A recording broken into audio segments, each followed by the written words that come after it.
So Ross, we had just been looking at Arcade Fire's album, The Suburbs, and we thought we'd do a little Brucey bonus, so to speak, and talk about just very briefly, the band's albums, and we'll maybe just put them in our order of preference from least favourite up to our favourite. So I'm going to look at the six released full studio albums. You're going to do the same, but you're going to put in the EP that they initially released in 2003 as well. So we'll maybe start at the bottom and we'll work our way up. So for you, where are you going to start?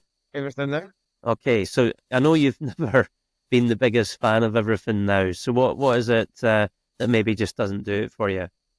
Well, I just think all the songs are just aren't good enough. That's it. I mean, it's very much following on for Reflector synth-based. Probably felt more synth-based album than Reflector. Again, it's got a couple of brilliant songs in it. The We Don't Deserve Love and is it Put Your Money on Me? Is it? Yeah, which sounds like ABBA. Hi, it's a great, Brilliant song. There's a couple of songs. Everything Now, the song itself, it's probably just a bit too upbeat for my taste. It's a good tune, but too. But the other two are brilliant songs. But yeah, I think this is a lot of stuff. It's not for me. Not for me musically. Just a bit too much. I don't know.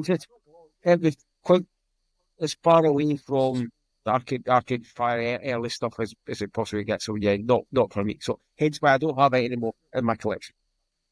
Right. I mean, I can appreciate what you're saying, and I think for me, it took me a little while to like it, and it is very, very far from how they sounded, when they first came out there. Which I also kind of like that they've been brave enough to change their sound, and I would say that the songs on it, some of them are not really up to the quality of what has come before and indeed after. But I think kind of sonically, it's a very interesting album. There's a lot going on there, so it's always a good listen, and there is a handful of top quality tracks in there. So I still find it a good listen, although I am putting it at the bottom of the pile. So yeah, Everything Now is my bottom one as well. So what would be next up for you, Ross? I'll probably go Reflector, and the reason I'll go with Reflector is it's a long album, 2 discs was it, and it's probably got a half a really brilliant album. And I mean, say half is not great, but it's got a few patchy songs in it, but it's got some amazing songs in it. Mm-hmm. So yeah, definitely, it's still worth a listen for anybody who's not heard them before. It'll still be an album worth checking out. I'm maybe listen to the other ones first that are going to be ahead of it, but there's still some absolute crackers in there. Like I say, Super Symmetry, We Don't Deserve Love. What was the other one? He Comes the Night. There's another one as well. There's another one in my mind, but just can't remember the name of the track. So yeah, there's much to cherish. I would put Reflector at number 4 of 6, and I like it because it's a bit, for me, I think it's a bit underappreciated, and it is a double album, and like most double albums, there's stuff in it where you think, oh, okay, I don't know if that would have made a full proper album, but that's also part of the charm, I think, of double albums. So it's another one which took me a while to like, and obviously in the full podcast episode we just recorded, I talked about this, how I ended up listening to that and finally getting it. So no, I like it because it's different for the band, and there's lots going on, and I always find it maybe out of all their albums the most interesting, again, kind of sonically to listen to. There's so much happening in the songs on that album, and a lot of different styles which I really appreciate. Yeah, so I would put that in number 4. So for you, what's up next? Next up would be the Arcade Fire EP, which is more a double album to be fair, but yeah, Arcade Fire EP. Early the first release, production wise, it's very different, so it takes a bit of getting to the first few listens because it's got a version, the original version, No Cars Go. Yeah. I always heard the Bible version for years, and then you hear this version. So it takes a bit getting used to, but there's some gems in that as well. And I think the last track on it's just immense. Um, Okay. so for me, worth anybody that's not checked out, worth definitely. Like, you might not necessarily love it, but definitely worth checking out.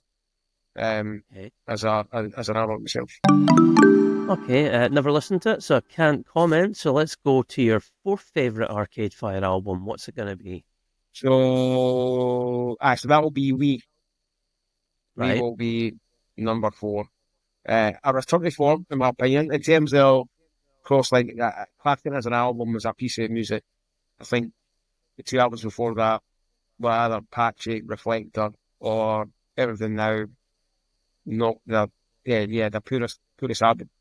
So this was a case of I remember when they first came out, and I'm like, don't know if I'll buy that because if you go through if you like somebody and then they release a couple of albums you don't like, Mm. sometimes you don't go back, or you have to actually maybe wait for somebody to recommend. So Mm. I remember being in FOB and seeing it, I'm like, I don't know, will I buy it? Right, I'll buy it. And pleasantly surprised, and then it just got better as it went on, and it's about Mm. a kind of wee bit of concept album, and it's a Mhm. short album as well, so it's only 6 songs, 40 odd minutes, and but it's still a synth-based album, but the songs I think are just very strong, very good, and then we seen it live, so yeah, Real Return to Form, Mhm. and probably my favourite album of that year, whenever it came out. Was it 2022, was it? 22, I think it was. Yeah, my favorite album of that Was my year favourite album of the as year. well. Very Yeah, easily. I would have it at third. I would put it in third, and I think it's great, absolutely great, and I love the concept of it. I love the mixture of styles. Again, on it, how side one is very much. It's actually a very hard album to describe, isn't it? And it's hard, it's like you've got some synth stuff, you've got some strings, you've got some acoustic stuff there, uh, variable song lengths. It's a really tough one to describe. Then maybe it's the more downbeat stuff on side one. Then side two is the more upbeat and a bit more traditional Arcade Fire sounding. But it works. It's really really great. Yeah, highly recommend it.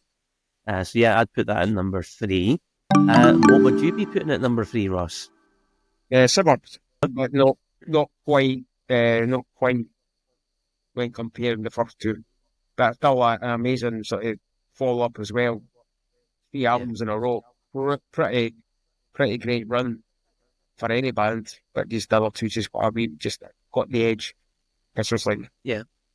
And if you want to hear our full thoughts on the suburbs, then you can watch and listen to our two most recently released episodes where we do a deep dive into it.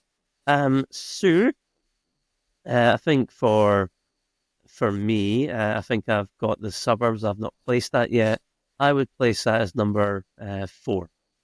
In fact, no, I'm telling lies, Ross. It would be number five. kind Yeah, of, after everything now. Yeah, it would be number five for me. And that brings us to number two. What are you going for? you know, Okay. Tell us what you like about Funeral. I could probably wait when I've actually bought it for the second time and just listening to the album. What I liked about it is the kind of more traditional instruments. So you're kind of brought up on mid-90s guitar bands, so it was pretty much guitar, bass, drums, that was it. Bit piano, that was it. But when you were kind of hearing, and maybe that's what they stuck out a bit more, and there's probably other bands as well around at the same time, but they're using more traditional instruments, and maybe the singing as well, the singers and all that kind of stuff. But yeah, I think that's the thing that comes to mind for me with that album. And it's just fully just great songs, whether it be Wake Up, Rebellion, Rebellion, probably my favourite song, In the Back Seat. So again, you've got the male and the female dynamic as well, whether they're singing together or doing their own songs. So that keeps it fresh, and also very good musicians. So, it's a terrific debut album. I mean, I have to be up there. is one of the strongest debuts ever. Yeah, total agreement. Again, how could they Total better it? agreement. That's the thing. Yeah, I mean, total agreement. And yeah, it's one of the greatest albums of all time for me. And yet we still have, and I would put it in number two as well, which means there's actually an album that's would rank even higher than it. But yeah, it's just there's just something unique about Funeral, the sound of it, and yeah, to what else is happening around that time. It's a hard one to describe. It's just got an energy, a great energy. The songwriting's fantastic. The performances on it are exuberant. It's an amazing album. Okay, so that brings us to well, I'm glad we're in agreement for the top two. So number one then, Ross, for you and me is Neon Bible. Why is it their greatest album in your eyes or ears, as the case might be? If it's to simplify, it's just consistently got the best songs, the strongest set of tracks I think they've done on an album. I think that's it. The first album, if they probably start a couple of songs, you could probably drop off it, but with Neon Bible, yeah, probably struggle the same. I just probably got more an affinity to it. And again, sound wise, the organ obviously comes into play. So I think it was recorded in a church, I believe. Mm-hmm. When Was. the organ comes into some of the songs as well. So it just gives it a different dynamic, a different age, I think, the songs compared to Funeral. So it sets it apart. It's just jam-packed, really, like great songs like No Cars Go, Keep the Car Running is one of the ones where you just stick that on and you just want to turn up loud. It's just that. So it's got the upbeat side. It's then got My Body's a Cage, which is just an immense song when it kicks in, that organ. Ocean of Noise. Yeah, again, underrated gem probably for their back catalogue. So it's just Jack Pat, surely it's great songs, different styles, everything, but yeah, one of the great albums definitely of its era, if not of all time. I would definitely put it there in all time. Yeah. Yeah. That's another one that's one of the greatest of all time for me, and I just concur with everything you've said there. It's fantastic performances, fantastic songs, and I think I remember when I first listened to it, the first track on it is Black Mirror. I remember listening to that, going, "Oh, this is good," and it's very kind of early '70s David Bowie. That particular track there. I know Bowie's an influence on the band. I just remember listening to that. And that was like, oh, these guys are good. I'll persevere with this album. See where it takes me. But yeah, there we are. So Did you yeah.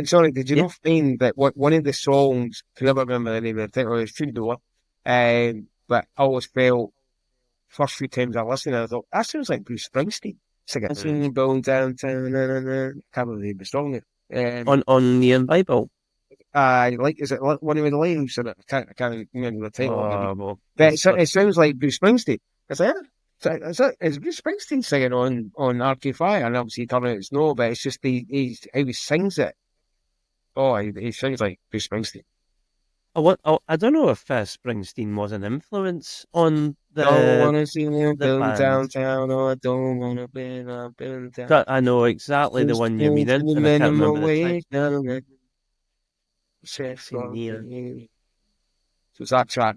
Can never remember the title. Neon. It is. Let's see. Let's get that album up. No, Television Blues now. Antichrist Television Blues. Well, even now when I listen, I was like, just seems like Bruce Springsteen. His voice, Oh, yeah. Isn't it? Top Yeah. notch album. So there we go. If you've never checked out Arcade Fire before, there's your sales pitch to go out and do it right now. So yeah, if you're starting off, probably the best place is the first two albums, so Funeral and Neon People. And if you do listen to them after listening to us, then let us know what you think. And the contact details are in the episode description. So thanks for watching and listening. Thanks to you, Ross, for joining me, and we'll see you soon. Take care. Evidence? Trimming the Musical Fat podcast is a Stephen and Paul Nicholson production. We'd love to hear from you. You'll find our contact details in the episode description. Want more TTMF? Head to our socials, join our Facebook group, follow us on TikTok, subscribe to us on YouTube, and check out our website at trimmingthemusicalfat.com.